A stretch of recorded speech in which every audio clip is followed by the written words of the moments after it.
Hey everybody, Ryan here at eTrailer. Today on our 2016 Subaru Forester, we're going to be showing you how to install the CURT Class 3 trailer hitch receiver. But before we do that, why don't we check it out and kind of talk about how it's going to work with some of those accessories like a bike rack and some of the things that you're going to need if you want to pull the trailer.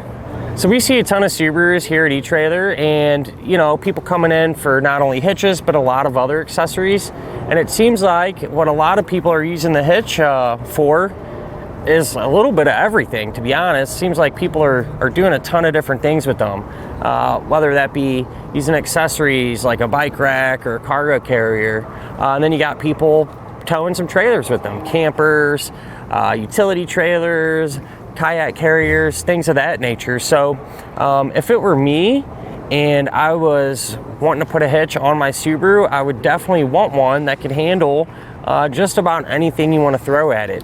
And with this setup right here, that's exactly what we're going to get. Not only are we going to be able to do all those different things, but in my opinion, it actually looks pretty decent too. Which the appearance does kind of bring me to my next point. This one is going to be completely visible for the most part.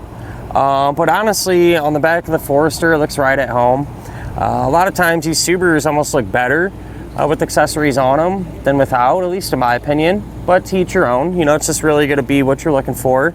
With that said, there are hitches available that are, for the most part, completely hidden. Really, the only thing you'll see is a receiver tube opening, and that's really the main difference between a lot of them. So definitely have a couple choices there, and you know, you can get which one you think looks the best. Since we do see a lot of people using accessories on the back of the Forester, clearance is going to be something that's pretty important. So what I mean by that is the end of the receiver tube opening is going to sit just about flush, maybe behind our bumper just a little bit. And what that's going to do is provide us with more than enough space to be able to take that accessory, fold it in that upright position, and not have to worry about it hitting the back of our Subaru.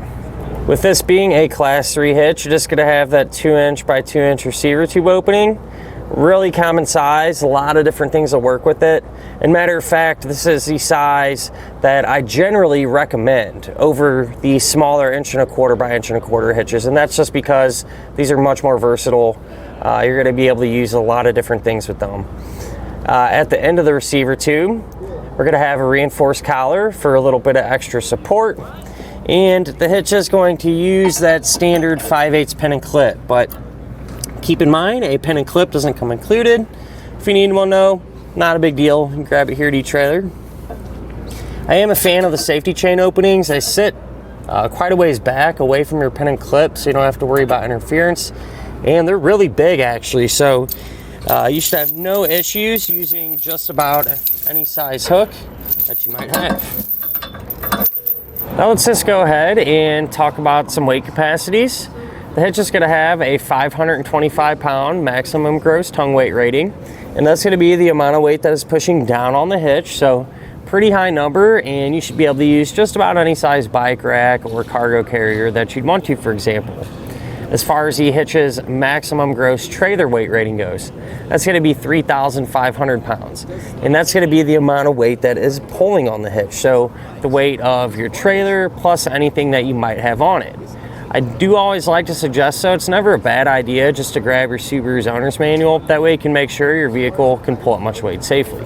Now let's go ahead and just grab a couple of measurements, and these will help us figure out which accessories that we can use and which ones will work best. So if you go from the center of the hitch pin hole to the edge of our rear bumper, that's going to be right at about 4 inches.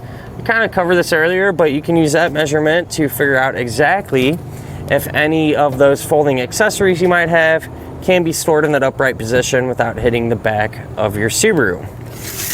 If you go from the ground to the top inside edge of the receiver tube opening, that's going to be at about 13.5 inches, and you can use that measurement to figure out what ball mount you need if you plan on pulling a trailer. So the one that I would recommend would be the CURT aluminum one. It's got a 3-inch rise in it. That'll probably cover most trailers, generally speaking. And with that one, you kind of get the most bang for your buck, at least in my opinion. With that one, the ball that you're gonna put on it needs a 1-inch shank. And most trailers that you're gonna be towing with this are probably a 2-inch ball, so that's something to think about. And of course, if you're going to be pulling a trailer, you want the lights to work. You know, that way you're safe and legal and people around you know what's going on. And the wiring kits that we've had a lot of good luck with, not only on Subarus, but pretty much every vehicle in general, is the Takancha kit. So at the end of the day, good all-around hitch. You know, it's going to look good and get the job done. As far as the installation goes, really not too bad. I feel like the average person should be able to get this done. There's one thing that you're going to have to do, and that's enlarge a hole. So you'll need some type of grinding bit or a file, something along those lines. But during the installation, I'll kind of help you out and tell you what I used or a couple other things that you can use to get that job done. But as long as you stay focused, really shouldn't give you a ton of issues. But why don't we go ahead and pull into the garage and put the hitch on together now. To begin our installation, we're going to be underneath the back of our Subaru. And first thing we need to do is lower the exhaust down some. That way it'll give us the room that we need to work. So before we actually lower it, I like to take a strap and just run it from side to side.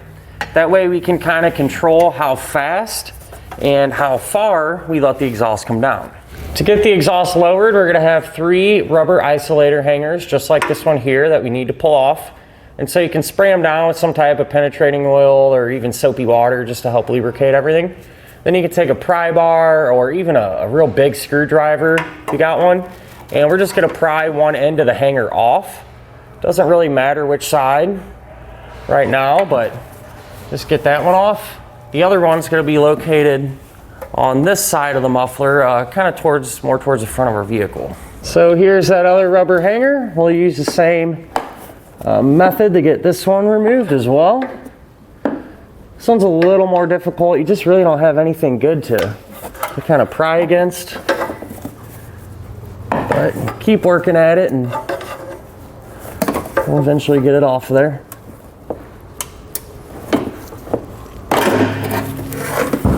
Then the last one, if we follow our exhaust pipe up towards the front, we're going to have final one right there. And once that is separated, we can go ahead and loosen up our strap to let that exhaust come down a little ways. Now we can remove our heat shield, which is this metal piece here. I want to mention too, if you have dual exhaust, you'd simply do this for the other side. In our case, we only have single exhaust, so only one we need to worry about, but it's going to be held in place with 4 10mm head bolts. We'll go ahead and get all these pulled out.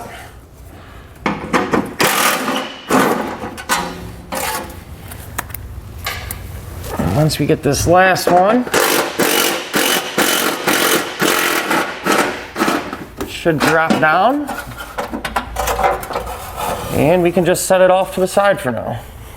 Now, if we look on the bottom of our frame rail, we're going to have 4 rubber plugs you need to pull out. And I want to mention from this point on, anything we do to this side of the vehicle, we're also going to do to the other side because it'll be set up the same way. But to get these out, you take a flathead screwdriver and just pry underneath of them until they pop out.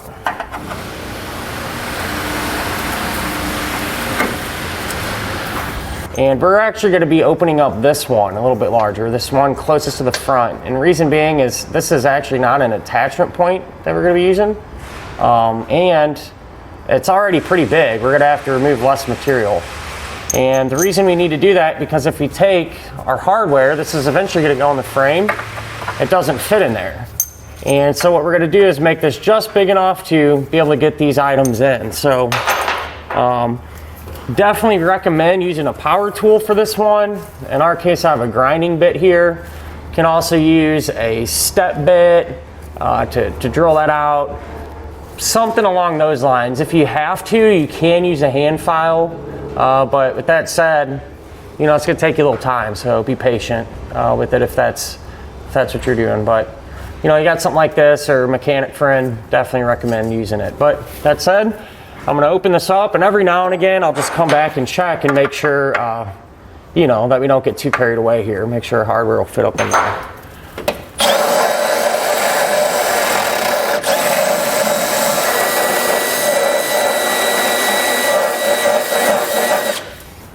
Well, that looks pretty good there. We'll see if the hardware fits in there. And Looks like we're in the clear here, so now we can actually get that in the frame rail. And what you're gonna do is take the fish wire. We're gonna have 3 attachment points, these 3 holes. But starting with the hole closest towards the back, you're gonna take the coiled end and feed it towards the front, and we're trying to get that fish wire to come out of our hole that we enlarged. You may have to reach up in there and grab it. Careful though, if you have some sharp burrs in here, you don't want to cut yourself, so keep that in mind. You're going to take the coiled end, put that spacer block over it, and thread on your carriage bolt.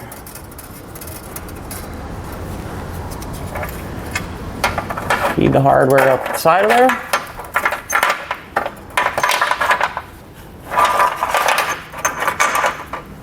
Until it drops down like that. And I'm going to use that same technique and that same hardware combination to get the rest of it in the frame.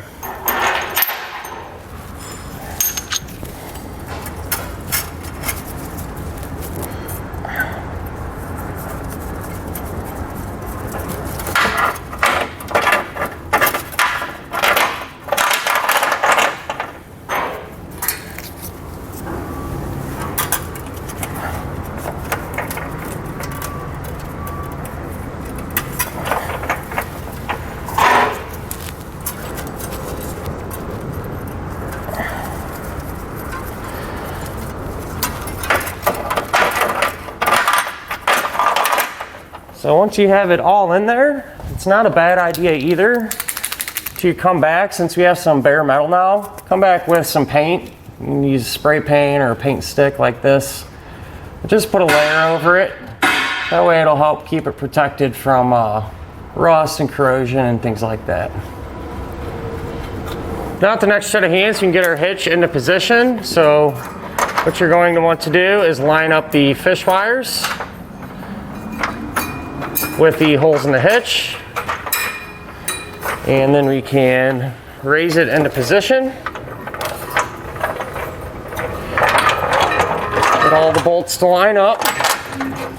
Then you can remove a fish wire, take a flange nut, and we want to get at least one started on each side, hand tight. That way the hitch will support itself while we work on the rest of them. So once that one's tight, you can let go.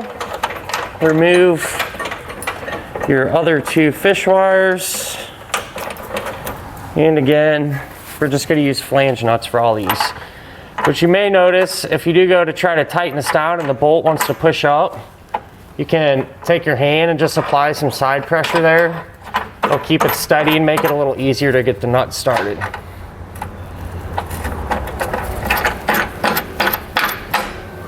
Once all of our hardware is in place and hand tight, we'll come back with the 3/4 inch socket and snug everything down.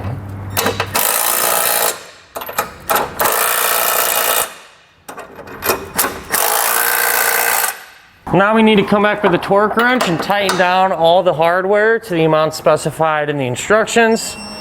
If you don't have a torque wrench, you can grab one here at eTrailer, or a lot of times go to your local auto parts stores and they'll have one there available to rent.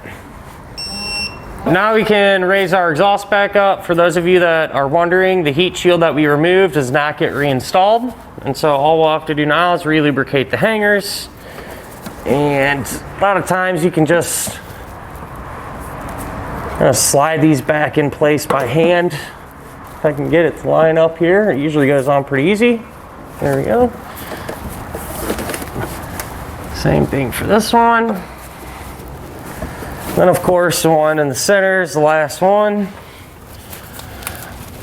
And once the exhaust is supporting itself, we'll go ahead and remove our strap.